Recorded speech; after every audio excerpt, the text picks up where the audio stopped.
आपके साथ Ramakrishna Shukla daily dose लेकर आए हूं आपके सामने लखनऊ की वो 5 बड़ी खबरें जो सीधे तौर पर रखती हैं आपसे सरोकार और जिन्हें जानना आपके लिए बेहद जरूरी। सबसे पहली खबर,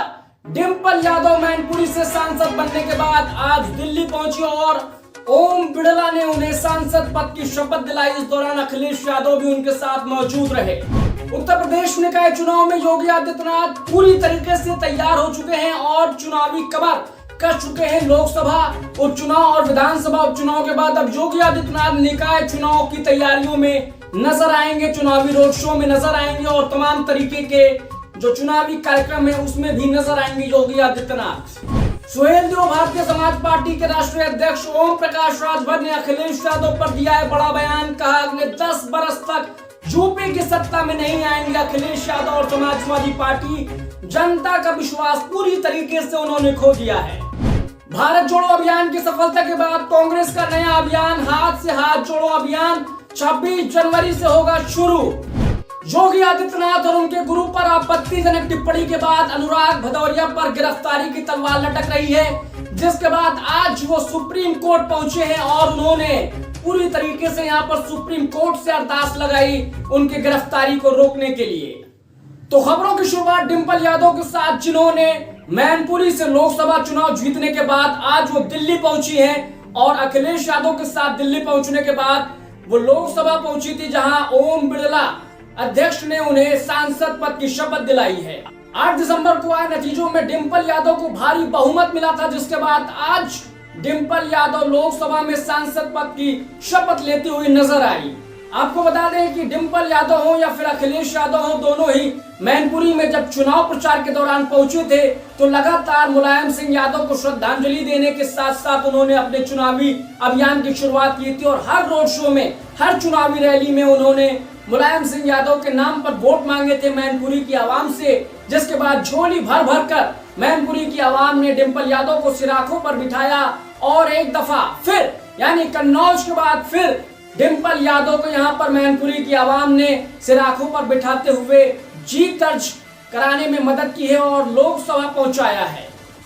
1996 के बाद से लगातार मैनपुरी की ये सीट समाजवादी पार्टी के कब्जे में रही है। मुलायम सिंह यादव लगातार इस सीट पर सांसद रहे, लेकिन अब उनके निधन के बाद खाली हुई इस सीट पर डिंपल यादव के कंधों पर जिम्मेदारी थी मुलायम सिंह यादव के इस विरासत को बचाने की, साथ ही साथ मैनपुरी के गढ़ को बचाए रखने की। जिसके बाद उन्होंने रघुराज सिंह शाक्य को, जो बीजेपी के कैंडिडेट थे, मैनपुरी से बड़ी जीत दर्ज की है उनके खिलाफ और आज वो लोकसभा में शपथ लेती हुई नजर आई है। दोस्तों, आपको बता दूं कि अकेले डिंपल यादव या फिर अखिलेश यादव ही मुलायम सिंह के नाम पर वोट मांगते नजर नहीं आए, बल्कि योगी आदित्यनाथ भी जब मैनपुरी पहुंचे थे तो उन्होंने भी लोगों को मुलायम सिंह यादव की श्रद्धांजलि देने के साथ संबोधित किया था और पहले भाषण के पहले मुलायम सिंह यादव का जिक्र किया था श्रद्धांजलि के साथ। यानी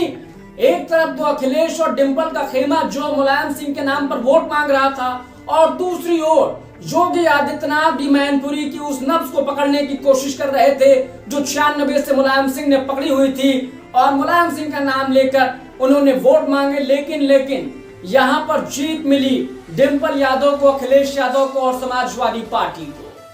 तो यूपी के उपचुनाव खत्म हो चुके हैं और अब बारी है उत्तर प्रदेश में निगम चुनाव की, जिसके बाद अब योगी आदित्यनाथ पूरी तरीके से जीत के लिए कमर कस चुके हैं। बीजेपी को जीत दिलाने के लिए समाजवादी पार्टी के खिलाफ पूरी तरीके से यहाँ पर जो है अभियान की तैयारी कर रही है भारतीय जनता पार्टी योगी आदित्यनाथ के निर्देशन में। और 13 दिसंबर के बाद से योगी आदित्यनाथ सभी नगर निगमों के अलावा बड़े शहर वाले निकायों में रोड शो करते हुए नजर आएंगे। योगी आदित्यनाथ ने संगठन के साथ एक बैठक की है जिसमें भूपेंद्र चौधरी जो कि प्रदेश अध्यक्ष हैं और उसके साथ साथ संगठन मंत्री धर्मपाल सिंह भी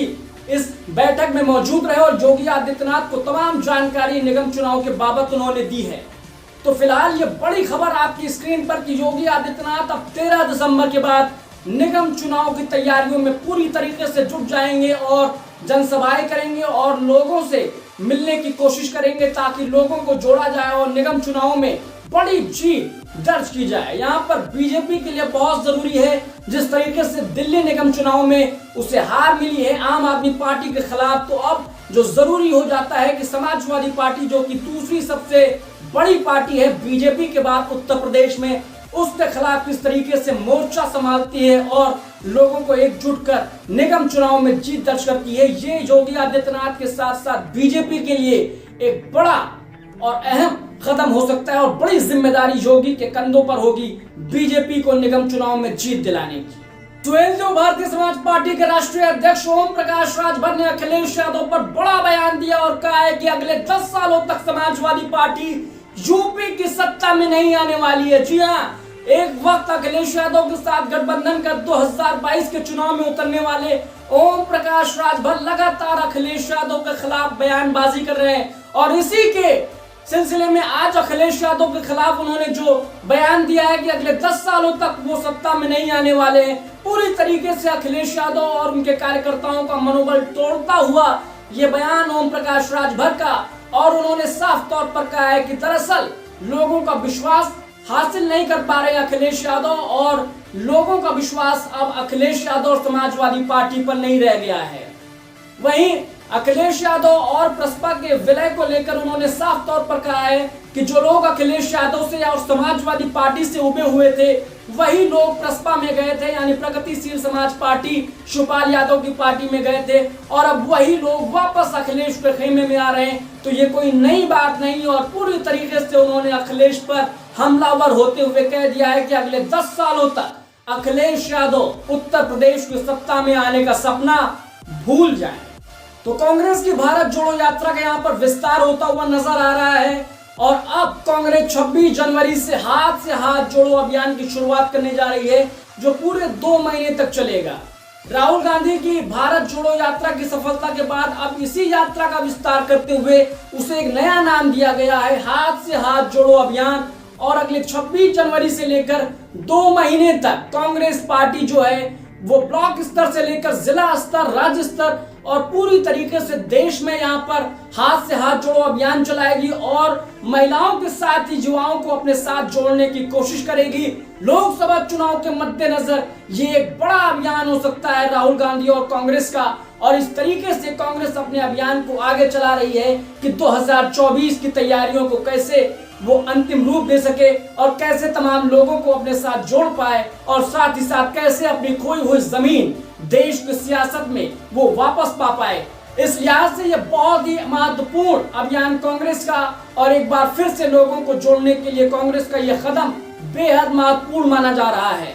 अगले 15 से 19 दिसंबर तक राज्य स्तर पर जो है वो बैठकें होंगी, 19 से 24 दिसंबर तक जो है वो जिला स्तर पर बैठक होगी और 25 से 29 दिसंबर तक ब्लॉक स्तर पर बैठक होगी, जिसमें तमाम जो है कार्य योजना यहाँ पर बनाई जाएगी कांग्रेस पार्टी की तरफ से और कैसे कांग्रेस को यहाँ पर मजबूती देना है ब्लॉक स्तर से लेकर जिला स्तर और राज्य स्तर पर। इन तमाम तरीके के प्रयास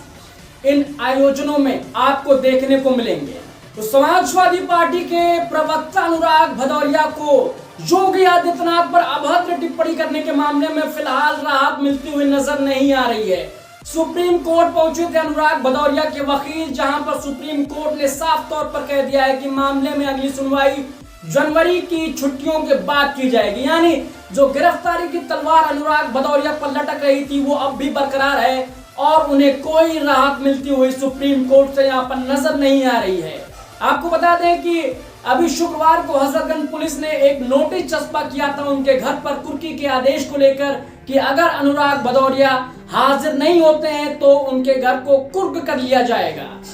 दरअसल अनुराग भदौरिया पर टीवी डिबेट में योगी आदित्यनाथ और उनके गुरु महंत ब्रह्मलीन अवैधनाथ के खिलाफ अभद्र टिप्पणी करने का आरोप है, जिसके बाद उन पर गिरफ्तारी की तलवार लटक रही है, लेकिन वो लगातार फरार चल रहे हैं। इसके बाद उन्होंने हाई कोर्ट का दरवाजा खटकाया था लखनऊ बेंच में, जहां पर उनकी जमानत याचिका खारिज कर दी थी कोर्ट ने। इसके बाद आज वो सुप्रीम कोर्ट पहुंचे हैं उनके वकील और वहां पर उन्होंने जमानत की गुहार लगाई थी, लेकिन एक बार फिर सुप्रीम कोर्ट से झटका मिलता हुआ नजर आ रहा है और जनवरी की छुट्टियों के बाद अब इस मामले की सुनवाई होगी, जिसके बाद यानी कि अब